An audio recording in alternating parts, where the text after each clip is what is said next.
Alleluia, Alleluia,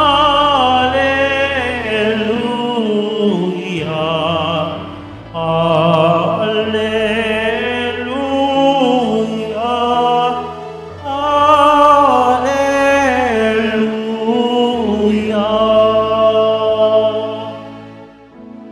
Panginoon, ituro mo na iyong landas ay sundin ko sa paghatak sa totoo. Alleluia,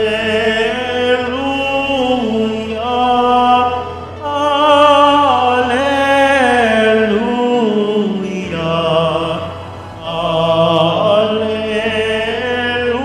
Alleluia, Alleluia.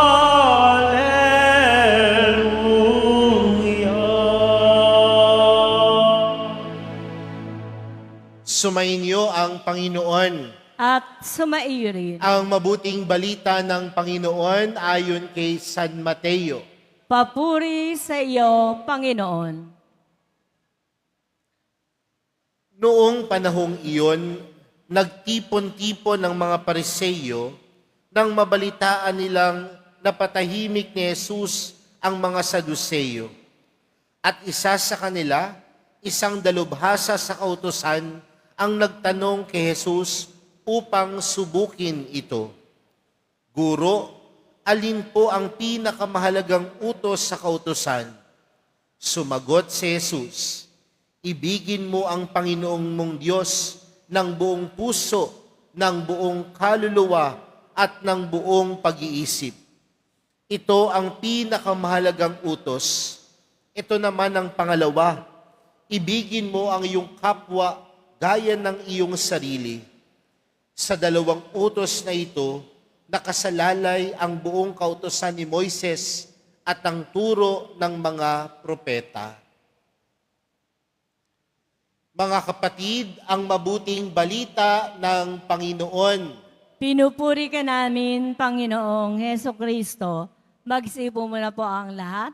Magandang umaga po sa inyong lahat. Magandang umaga po. Pwede bang batiin ang katabi ng magandang umaga? Ngayon po ay Biyernes at alam po natin na kapag araw ng Biyernes, ngayon din po ay holiday, tayo ay tumutungo sa simbahan dito sa Quiapo upang magbigay parangal, papuri at higit sa lahat pasasalamat sa atin pong mahal na pong Jesus Nazareno. Kaya bigyan po natin ng malakas na palakpak at pagpapasalamat ang ating mahal na pong Jesus Nazareno. Salamat po dahil sa 2 araw, tayo po ay nakasisilay na ng araw. Dahil itong mga nakaraang linggo, tayo ay nakaranas na malakas ng pagbuhos ng ulan na nagdulot sa atin ng baha. Pero ngayon, alam natin sa loob ng 2 araw, nakararanas tayo tunay ng pagpupuri at pagpapasalamat para sa Diyos. Mga kapatid, kapag tayo ay nakakaranas ng biyaya mula sa Diyos, tunay tayong nakakaramdam ng pagmamahal ng Diyos. Di ba minsan kapag sinasabi natin, alam mo, ang Father, ang buhay ko, puno ng biyaya, puno ng pagpapala. At sinasabi natin, mahal na mahal ako ng Diyos. Mahal na mahal na pong Jesus Nazareno, dahil ang buhay ko ay puno ng pagpapala at biyaya. Pero maraming pagkakataon, mga kapatid, na ang pag-ibig ng Diyos ay tunay na sumasa atin. Hindi lang sa panahon na tayo ay maligaya, hindi lang sa panahon na tayo ay puno ng tagumpay, pero sa ilan sa atin, mas tunay natin nararanasan ng pag-ibig ng Diyos sa mga pagkakataong tayo'y nadadapa, sa mga pagkakataon na tayo'y nagkakasala, sa mga pagkakataon na tayo'y nagkakamali. Minsan nasasambit natin, ako na nga ang nagkamali, pero patuloy pa din akong minamahal ng Diyos.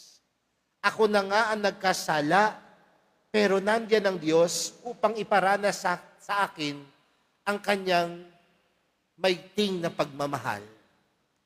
Sa madaling salita po mga kapatid, masaya man, tagumpay man, o hindi man maganda ang naging buhay natin, alam natin na hindi nawawala ang pag-ibig ng Diyos.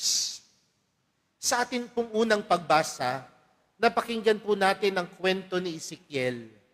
At dito po sa kwento ni Propeta Ezekiel, ipinaranas ng Diyos sa kanya ang kanyang tunay na pagmamahal sa bayan ng Israel. Paano? Di ba dinala si Ezekiel saan? Sa lugar ng mga kalansay.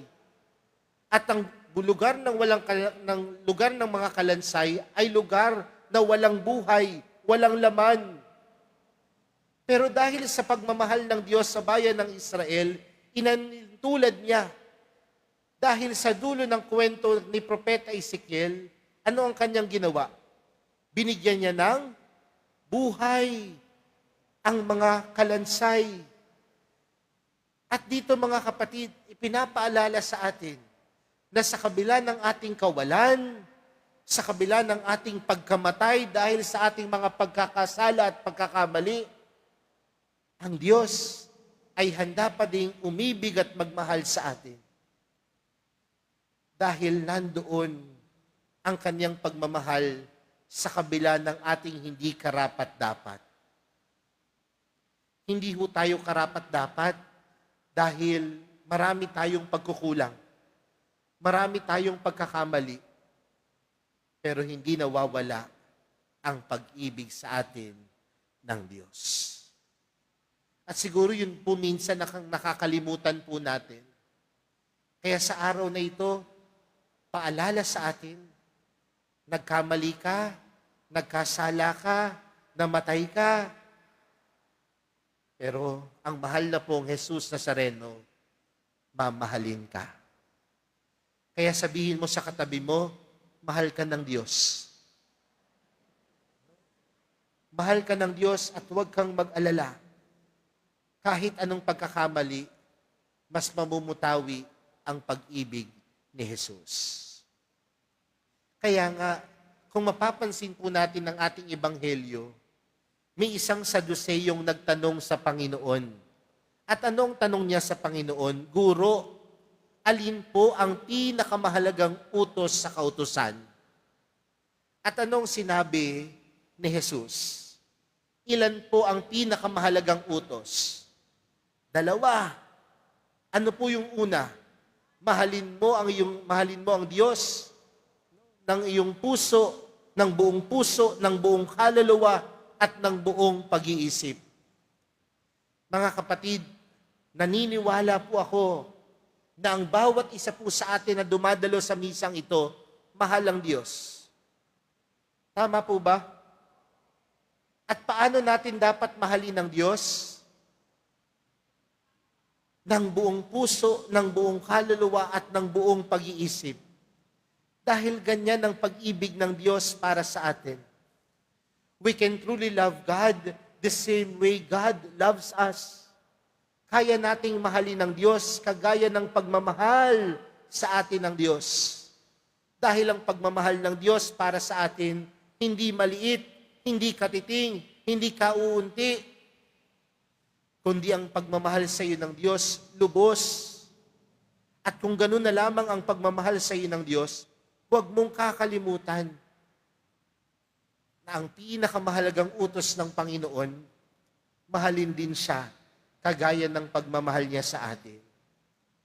Kaya nga ang tanong, paano mo niyo po ba minamahal ang Diyos? Madaling sabihin, mahal ko ang Diyos. Madaling sabihin para sa mga deboto, mahal nila ang mahal na pong Jesus Nazareno. Pero ang pagmamahal, hindi yan nakikita sa pananalita, kundi ang pinakamagandang pagpapakita ng pagmamahal ay sa gawa. Madaling sabihin na mahal mo ang mahal na pong Jesus Nazareno, pero hindi ka naman namumuhay ng ayon sa kanyang turo.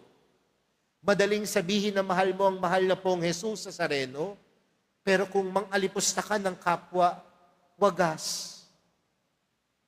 Dahil ang pinakamagandang pagmamahal sa Diyos ay kagaya ng kanyang pagmamahal sa atin, nakikita sa gawa. At ano po yung pangalawang utos? Ibigin mo ang iyong kapwa gaya ng iyong pag-ibig sa iyong sarili. Sa madaling salita po mga kapatid, ang pagmamahal sa Diyos at ang pagmamahal sa kapwa ay kailanman hindi mapaghihiwalay. Dahil ang pinakamagandang pagmamahal sa Diyos na ipapakita sa pagmamahal natin sa ating kapwa. Dahil nga ang pagmamahal, hindi lang siya sinasambit, kundi ang pagmamahal at pag-ibig, kinikilos at ipinakikita sa gawa. Sa mag-asawa po na nandito, alam ko madalas kayong magsabihan ng I love you. Nagsasabihan pa po ba kayo ng I love you? O madalas nyo nang sabihin, mamatay ka na. O pangit ka sa aking paningin, masasakit na pananalita. Pero mga kapatid, hindi lang sapat na tayo ay magsabihan ng mahal kita, kundi dapat ang pagmamahal isinasagawa at ipinapakita. Dahil ang pagmamahal ng Diyos, hindi lang sa pananalita. Inalay niya ang kanyang anak na si Jesus upang ipadama sa atin na lubos ang kanyang pagmamahal para sa ating lahat. Mga kapatid, sa araw na ito, pinaalala sa atin ng Diyos, mahal niya tayo. At ang pagmamahal sa atin ng Diyos, hindi niya lamang sinasambit, ngunit ipinaparanas at ipinaparamdam sa atin. Sa panahon na tayo'y tagumpay, sa panahon na tayo'y nakadapa, nagkasala, pero alam natin na yung kanyang pagmamahal hindi nawawala. At kung hindi nawawala ang pagmamahal sa atin ng Diyos, tayo nawang nakatanggap ng pagmamahal na ito, maibahagi din ang pagmamahal na ito sa ating kapwa. Nakatanggap ka ng pagmamahal ng Diyos, maging mapagmahal ka sa iyong kapwa. At sa ganung pamamaraan, mga kapatid, tunay tayong makapapasok sa kaharian ng Diyos. Isa lamang po ang sikreto para tayo makarating sa kaharian ng Diyos. Alam niyo po kung ano? Umibig, magmahal, kagaya ng pag-ibig sa atin ng mahal na pong Jesus Nazareno. Amen.